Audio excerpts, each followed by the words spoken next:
Hey there, Shooby Doodlers, how are you doing? Well, I had a comment from Jen Carmichael last week who said, I would love to see a process video where you take us through planning and creating the background environment for a book illustration. I feel I've got a handle on how to develop a character, but dropping them into their story is a bit more challenging. Well, Jen, I think this is kind of one of the things about learning to illustrate. And what do I mean by illustrate? Well, I think illustration is kind of anything that's really telling a story. So if you stick your canvas in front of a scene and you kind of paint what you see it, that's not an illustration, that's a kind of a representation of what you're seeing. Illustration is all about telling a story, whether it's in a book or a magazine or a blog post or anything. You're telling a story and trying to explain something. So an illustration doesn't necessarily need a background. If you're illustrating how to use a new light bulb or something like that, you just really need the light bulb and a few arrows pointing at the different things that you need to press or where to plug in or something like that. But if you're telling a story with a character, then that is something quite different. In a really simple character-driven book, you might not even need a background. You might just need the character, maybe one or two characters and some props. And the illustration is all about the body language and the connection between the characters. Now, a lot of technical things have happened since I first started illustrating. When I started, you would get a piece of text and there would be a hole in the middle of it and say, fill this space. And when you look at old books, like from the ancient times when I started, then they were always kind of rectangles or squares or rectangles. And maybe sometimes a circle, but that would still be fitted within a rectangular space. You'd never see the text around it. And in fact, a lot of those illustrations could have been plucked straight out and put into a picture frame, and you wouldn't have known the difference really.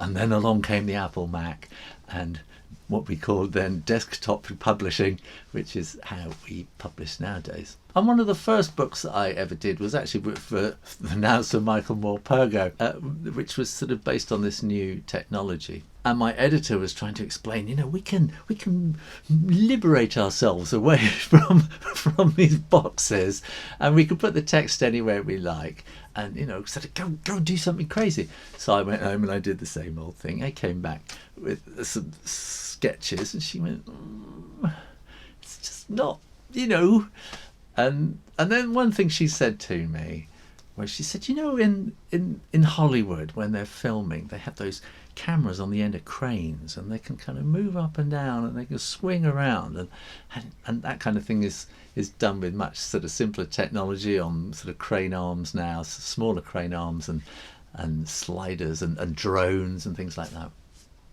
She said, you can go all around the scene, and you can go up and down, and you can zoom in and you can zoom out and do whatever you like. And it was a light bulb went off in my head when she said that. I went home and I completely redrew the book. And when I came back, she said, whoa, too far. And so we had to sit down and kind of calm it down a little bit. And I kind of developed this kind of new style. We called it integrated text at the time. And so this is a mind shift in the way of thinking about backgrounds and illustrations. So you might have the background up here and then some text sort of cutting it off, and then the character in the foreground. There are no rules as such. So another technology that came along around about that time was Photoshop, and that was a whole new way of thinking. And you have these layers, and you kind of have the artwork, the basic artwork at the bottom, and then you can cut things out and place them and move them around and blend and do all sorts of interesting things. And that was, I think, if you come to that now, having never done anything before, you just take it, accept it. But at the time, it was a big sort of mind shift to get to understand Photoshop. And when I then came back to illustrating, I brought this whole new mind shift with me, and I started seeing the scene on the paper as in terms of these layers, and I just treated it very, very differently. The other thing to think about is to see yourself as that camera on the boom, and it isn't just physically moving around, but there's the kind of the lens as well. And like, for instance, if you see my background here is blurred, and that's because of the f number on my camera lens. which is focused on me and not on the background, and so it's blurring that away. It's called a bokeh effect, B-O-K-E-H. I think bokeh. And that's one thing that you can do. And so the background here isn't that important. Although you might be saying, are those 2 YouTube Silver Play Awards on this shelf? Yes, they are. You can go and see my other YouTube channel, Draw Stuff Real Easy, right up here by clicking that. So this now starts coming down to style, and you might find that your illustration style you can do in a more wishy-washy background kind of style. But you might want lots of detail, in which case you kind of crank up that F number, yes, crank up the F number so that the area that is in focus is much deeper, and you get everything into focus, and then you're going to be doing every detail. So that's a completely different way of thinking. There's also this kind of whole zoom kind of thing, that you can have a wide-angled lens, which is going to see a massive landscape with a tiny character in the middle, or you're going to zoom right in, and you're going to have the character sort of filling up the thing with just a tiny bit of landscape in the background. It's a different way of thinking, is to think about that sort of zoom effect. So why don't I shut up talking and show you something and ask, how do we adapt this practically? I think the easiest thing is to think of your illustration as being like the proscenium arch in a theatre, and you're in the audience looking at it, but you are also the set designer. So I'm going to change to the overhead camera and do some drawing and explain this to you. Okay, let's think about the proscenium arch. So this is going to be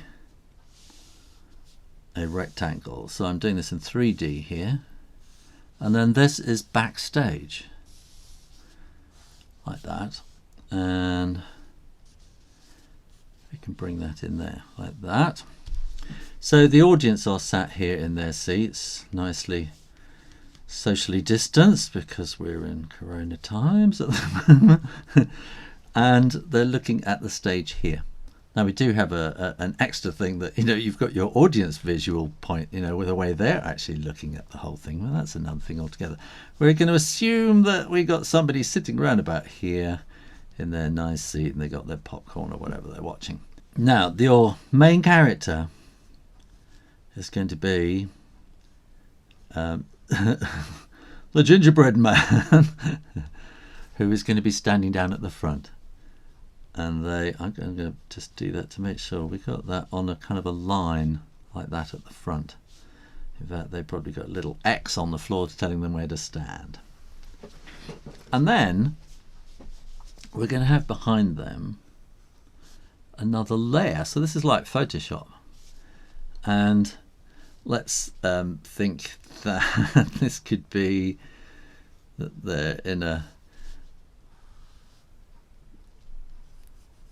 they're in the countryside, and there is going to be a 5-bar gate, something like that, good old-fashioned countryside kind of thing.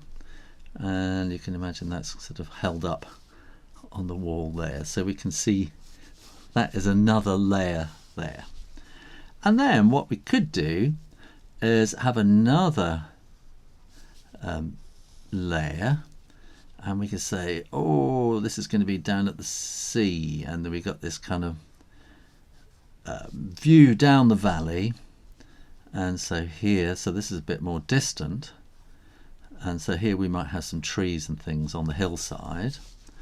And then here we're going to have another thing going on, and here we're going to have the sea like that, which will be coming in about there, and this will be the sea, and you might have somebody moving it from side to side to give it a seaside effect, and you might have another thing just kind of dropping in behind, which could be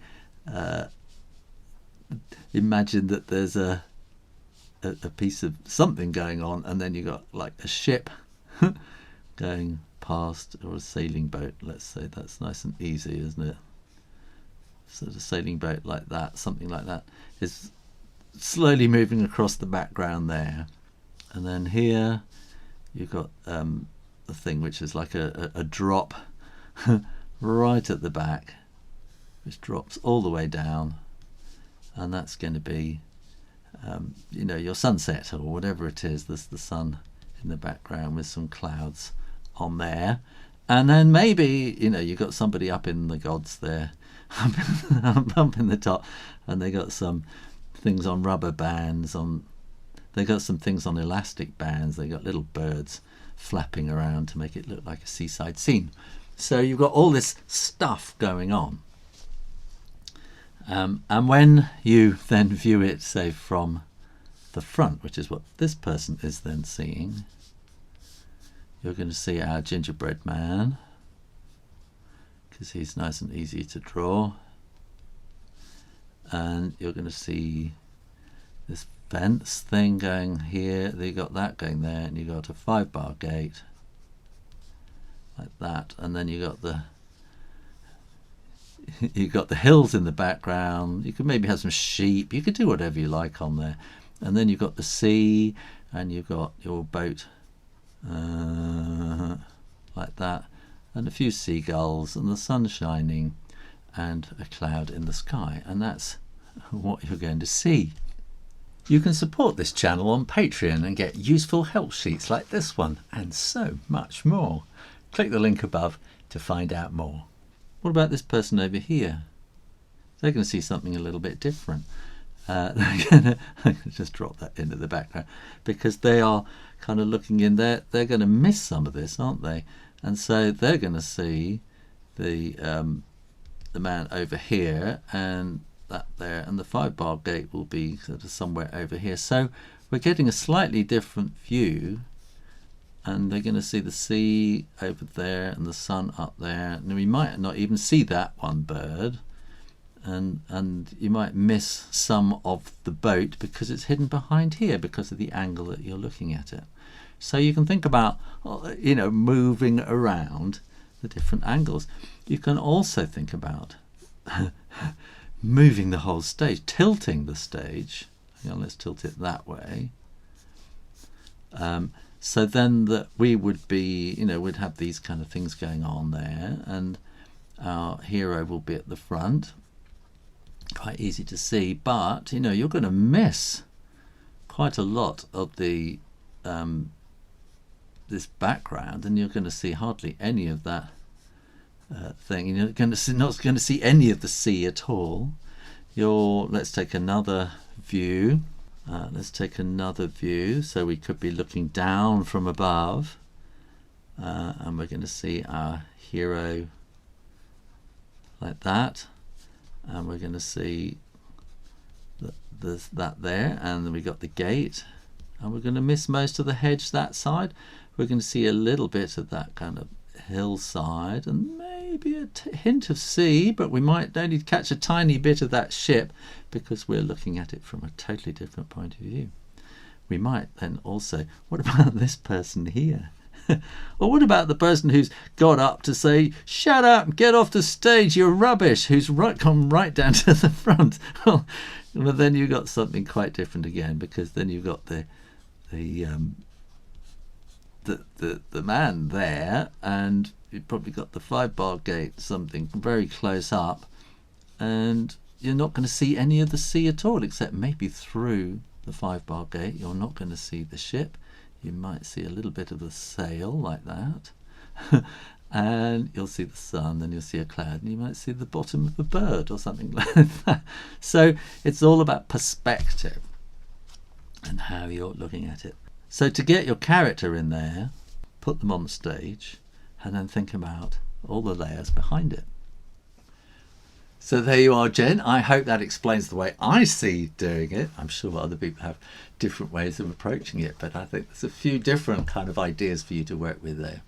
And if you have a great question like that, then do put them in the comments box. You know, if there's something that really puzzles you about drawing, you know, maybe I haven't got the answer, but maybe I've got a way that I get around it that I can explain that might be helpful to you. So put your comments in the comments box down below. And don't forget, you can support this channel on Patreon, get images and background stuff, and, you know, and even ebooks of my drawing books and things like that on there. Make sure you are subscribed to the Sue Rayner Drawing channel, and also go and see my Draw Stuff Real Easy channel. And in the meantime, keep drawing, drawing, drawing. Practice, practice, practice. And I'll see you next time. You take care now. Bye-bye.